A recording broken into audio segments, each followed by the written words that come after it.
Good morning.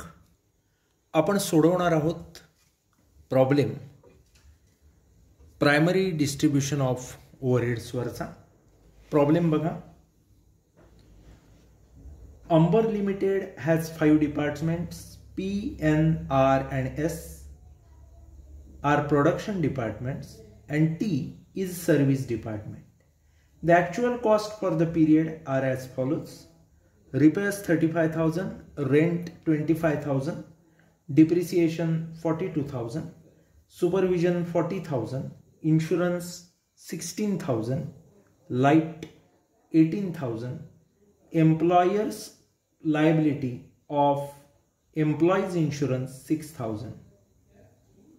त्याच्यानंतर certain information is also available about these departments, how to distribute. area square foot दिलेला आहे 5 डिपार्टमेंटचा, number of workers दिलेत, total wedges दिलेत, value of plant दिले, number of light points दिलेले आहेत आणि value of stock हे देखील दिलेलं आहे. तर या सगळ्या आधारावर आता आपल्याला कॅल्क्युलेशन करायचं आहे. सुरुवात करूया. आपण पहिला आयटम घेऊया, रिपेअर्स. स्टेटमेंट बनवत असताना बघा, पहिलं पर्टिक्युलर्सचा कॉलम, त्याच्यानंतर बेसिस ऑफ ॲलोकेशन, मग total, 4 production departments P, N, R, S आणि मग एक सर्व्हिस डिपार्टमेंट T नावाचं. अशा पद्धतीनं आपल्याला हे कॅल्क्युलेशन करायचं आहे. पहिलं पर्टिक्युलर्समध्ये घ्या रिपेअर्स. रिपेअर्सबद्दल आपल्याला अशी माहिती आहे की हे जे रिपेअर्स आहेत ते कोणत्या बेसिसवर आपण वाटणार आहे, तर व्हॅल्यू ऑफ प्लांटच्या बेसिसवर. रिपेअर्सची अमाऊंट बघितली तर आपल्याला दिलेली आहे 35,000, 35,000. आता व्हॅल्यू ऑफ प्लांटचा आपल्याला रेशो काढून घ्यावा लागेल. वर्किंग नोटमध्ये म्हणायचं नंबर 1, रेशोज आपण वर्किंग नोटचे करतोय. Value of plant. आता व्हॅल्यू ऑफ प्लांट काढत असताना आपली डिपार्टमेंट बघाल तर P, N, R, S आणि T अशी 5 डिपार्टमेंट आहेत. प्लांटचं व्हॅल्यू जर बघितलं डिपार्टमेंट वाईज दिलेलं तर 2 लाख, 1,80,000.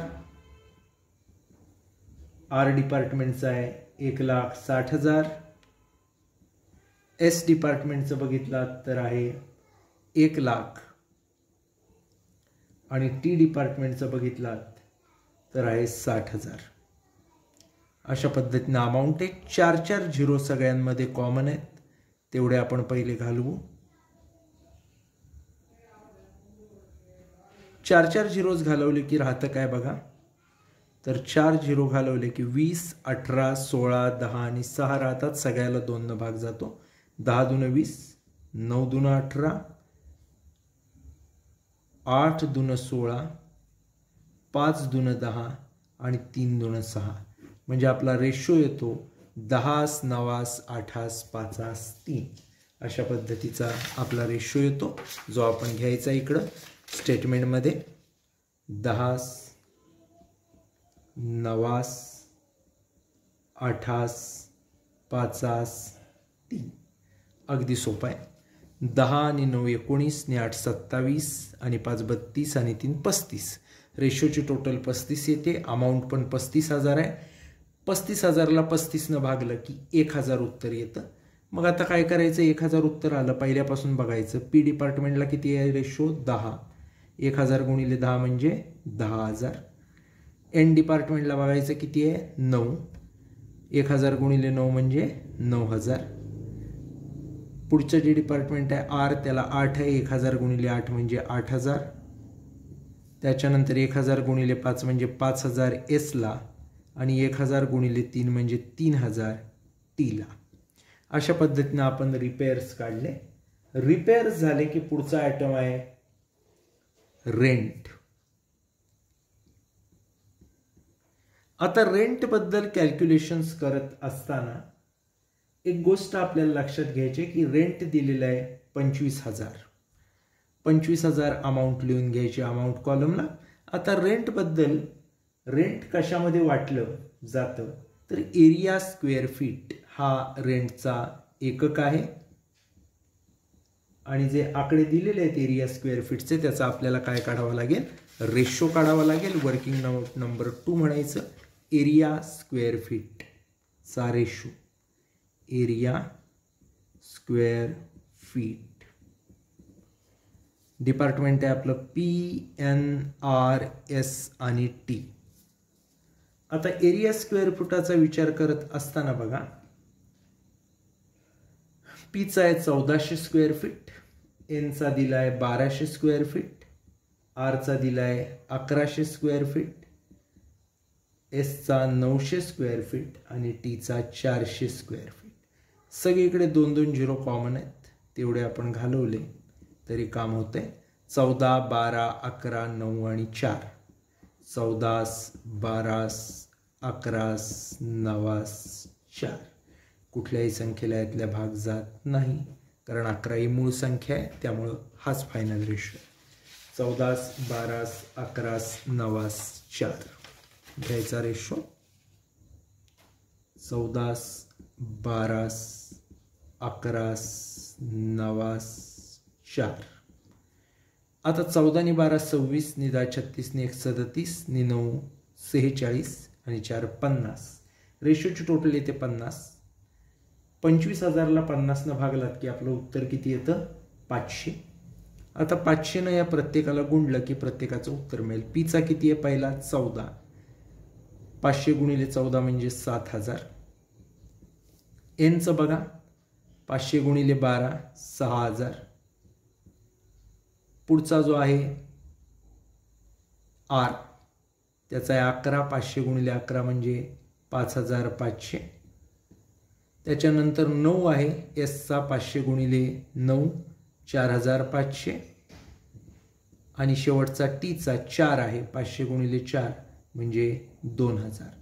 अशा पद्धतीने आपण हे वाटप केलं. एक गोष्ट लक्षात ठेवायची, हे वाटप केल्यावर टोटल घ्यायची. 7 नी 7 13,000, 13 नी 5 18,500, 19 नी 4 23 नी 2 25,000. हे 25,000ला 25,000 मॅच होतात नाही बघायचं प्रत्येक वेळी, म्हणजे आपण केलेलं डिस्ट्रीब्युशन बरोबर आहे हे आपल्या लक्षात येतं. त्यानंतरचा तिसरा आयटम असतो तो म्हणजे डिप्रिसिएशन. इथे दिलेला आहे. आता डिप्रिसिएशन वाटत असताना कशाच्या बेसिसवर वाटलं जातं तर तुम्हाला माहिती आहे इथं असेट आहे प्लांट, त्यामुळं व्हॅल्यू ऑफ प्लांट आणि याचा रेशो आपल्याला परत काढायची गरज नाही. याचं कारण एकदा आपण काढलाय पहिलं रिपेअर्स वाटताना, तोच इथं आपण काय करणार आहे घेणार आहे. 10, 9, 8, 5, 3 आणि अमाऊंट जर बघितला तर 42,000 डिप्रिसिएशनची अमाऊंट दिलेली आहे. रेशोची टोटल घ्या. 10 नी 9 19 नी 8 27 नी 5 32 नी 3 35. 42,000 अमाऊंट आहे. रेशोची टोटल येते 35. 42,000ला जर आपण 35 भागलं तर किती येतात बघा. 42,000ला जर आपण 35 भागलं तर 1200 रुपये येतात. त्या 1200ला आता पहिलं 10 गुणा म्हणजे पीचे 12,000 येतील. मग 1200ला 9 गुणलं की 10,800 एनचे येतील. त्यानंतर 8 गुणलं की 9,600 आरचे येतील. त्याच्यानंतर 5 गुणलं की 6,000 एसचे येतील.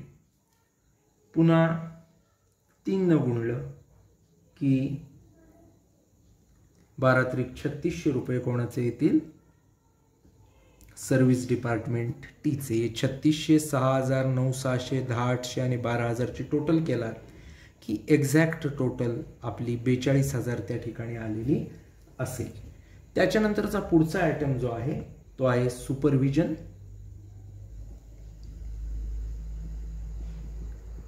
या सुपरविजनचं जे डिस्ट्रीब्युशन आपल्याला करायचं आहे ते कोणत्या बेसिसवर करणार आपण तर नंबर ऑफ वर्कर्स. आपल्याला नंबर ऑफ वर्कर्स दिलेले त्या बेसिसवर सुपरविजनचं वर्गीकरण करणार. आता नंबर ऑफ वर्कर्सचा आपण रेशो काढू. तिसरी working note, number of workers PNRST अशी 5 डिपार्टमेंट आपली. 250, 500, 100, 100, 50. अगदी सोपं आहे. पहिला आपण एक एक झिरो घालूया. आता 5, 10, 10, 50, 25 असे आकडे आहेत. मी 5 न भाग जाणार आहे. 5 5 25, 5 10 50, 5 2 10, 5 2 10 आणि 5 1 5. 50 जे आपले वर्कर्स आहेत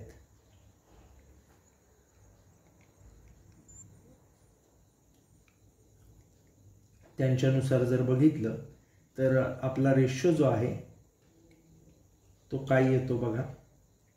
50 दुसरा जो आकडा आहे वर्कर्सचा तो जर आपण बघितला तर आपल्याला येणारा जो रेशो आहे तो आपला किती येतो बघा.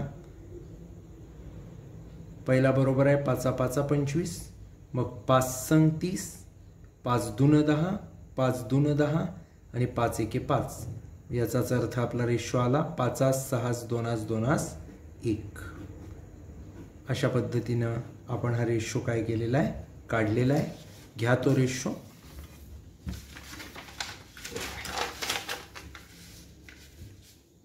अमाऊंट जी वाटायची आपल्याला ती वाटण्यासाठी आलेला रेशो आहे 5 6 2 2 1. आणि वाटप करण्याची अमाऊंट जी आपल्याला दिलेली आहे ती 40,000 आहे. रेशोची टोटल घ्या. रेशोची टोटल घेत असताना 6 आणि 5 11 आणि 2 13 आणि 2 15 आणि 1 16. 40,000ला 16 भागलं की 2,500 येतात. पहिले 5 आहेत. 2,500 गुणिले 5 म्हणजे 12,500. 2,500 गुणिले 6 म्हणजे 15,000. त्यानंतर 2,500 गुणिले 2 म्हणजे 5,000. त्यानंतर 2,500 गुणिले 2 म्हणजे 5,000 आणि शेवटी 2,500 गुणिले 1 म्हणजे 2,500. टोटल जर याची आपण घेतली तर 12.5 15 5 5 आणि 2.5 म्हणजे एकूण 40,000 बरोबर येते. सुपरविजन नंतरचा जो पुढचा आयटम आहे तो आहे इन्शुरन्स.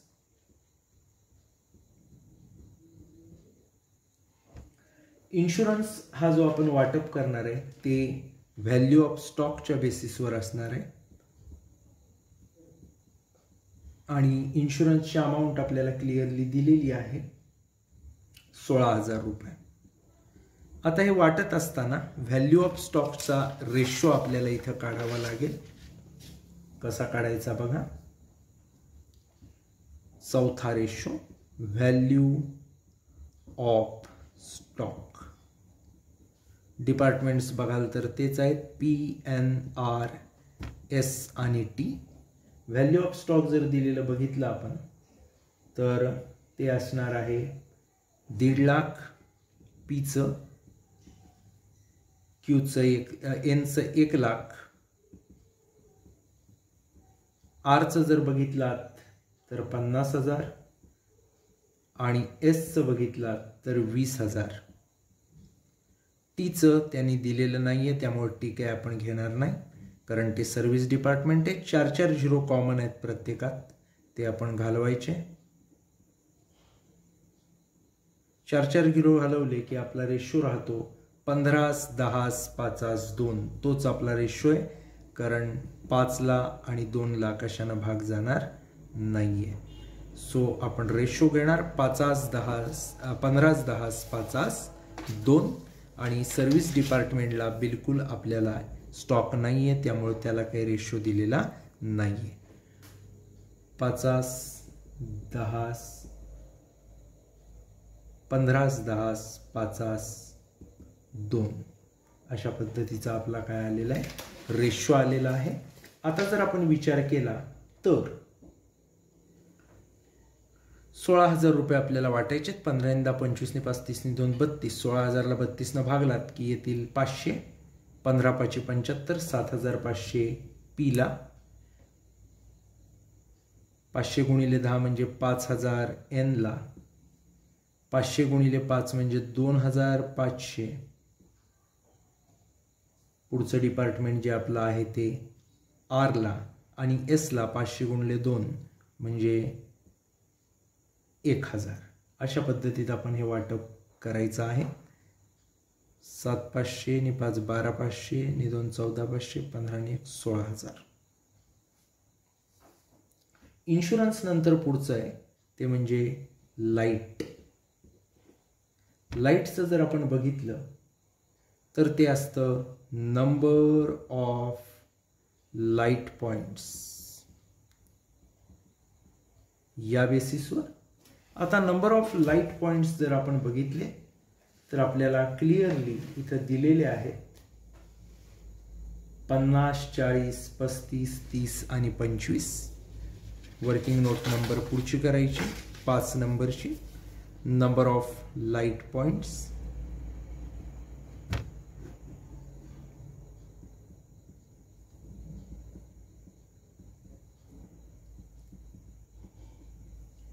लाईट पॉइंट बघत असताना आपली डिपार्टमेंट बघा PN RS आणि T. प्रत्येक डिपार्टमेंटचे लाईट पॉइंट्स बघितले तर बघा किती आहेत 50 40 35 30 आणि 25. 5 न सगळ्याला भाग जातोय बघा. 5 10 50. 5 8 40. 5 7 35. 5 संग 30 आणि 5 5 25. 10 8 7 6 5 असा एकूण आपला रेशो या ठिकाणी काय होतोय येतोय. त्यामुळे तोच घ्यायचा. 10 8 7 6 5. 10 8 7 6 5.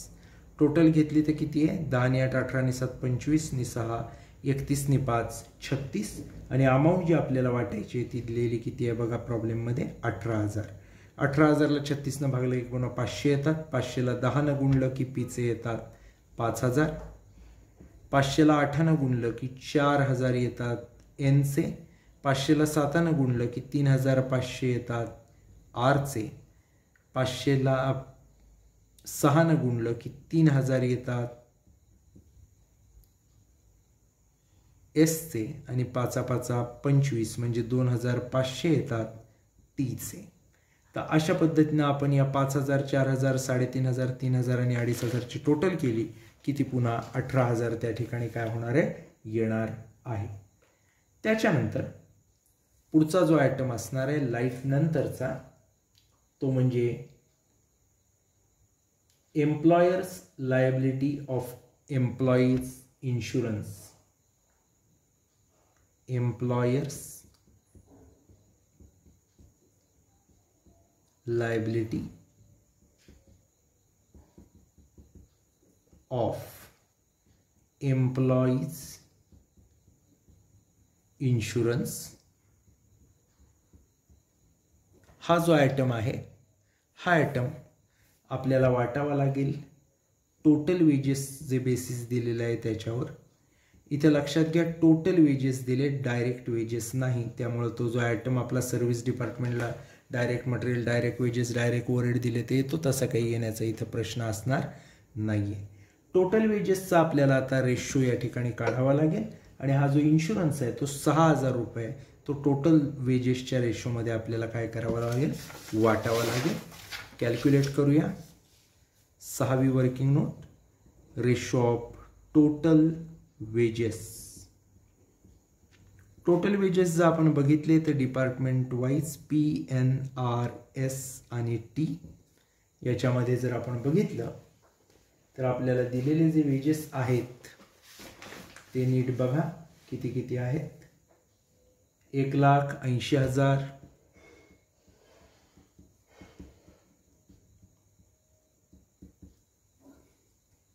50,000 50,000 20,000 4 झिरो आपण घालवलेत.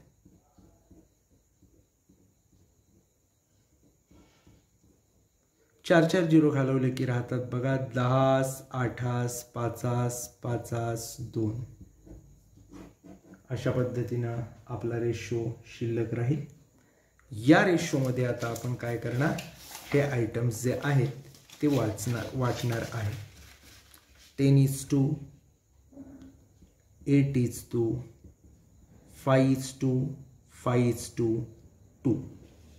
10 आणि 8 18 आणि 5 आणि 5 10 28 आणि 2 30. 6,000ला 30 भागलं की येतात 200 रुपये. 10 दून 20 म्हणजे 2,000. 8 दून 16 म्हणजे 1,600. 5 दून 10 म्हणजे 1,000. 5 दून 10 म्हणजे 1,000 आणि 2 दून 4 म्हणजे 400. टोटल जर आपण घेतली 2,000, 1,600, 1,000, 1,000 आणि 400 तर ती बरोबर 6,000 त्या ठिकाणी काय होईल, येणार आहे टोटल आपली. आता काय करायचं, तर आता शेवटचा भाग टोटल आपल्याला कॅल्क्युलेट करायची आहे. टोटल घेत असताना कशा पद्धतीत टोटल घेतली जाते बघा. या कॉलम वाईज टोटल घेत असताना एक लक्षात घ्यायचं की पहिली टोटल कॉलमची टोटल घ्यायची. ती येते किती बघा, 1,82,000. पीच्या कॉलमची टोटल घ्यायची त्याच्यानंतर 56,000. एनच्या कॉलमची जर आपण बघितली तर 51,400.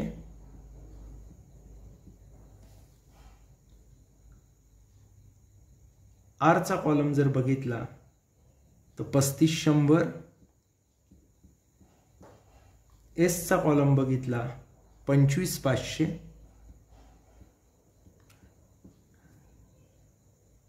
आणि सर्व्हिस डिपार्टमेंट टी बघितलं तर त्यांची टोटल 14,000 त्या ठिकाणी येते. आता हे झालं की बघायचं 56,000, 51,400, 3,500, 25,500 आणखीन 14,000 म्हणजेच 5 डिपार्टमेंटची टोटल ही टोटल एवढी 1,82,000 एवढी येते का, तर ती निश्चितपणानं काय होते, येते. म्हणजे आपला प्रॉब्लेम या ठिकाणी काय बरोबर आहे हे आपल्या लक्षात येतं. या ठिकाणी आपण थांबूयात. धन्यवाद.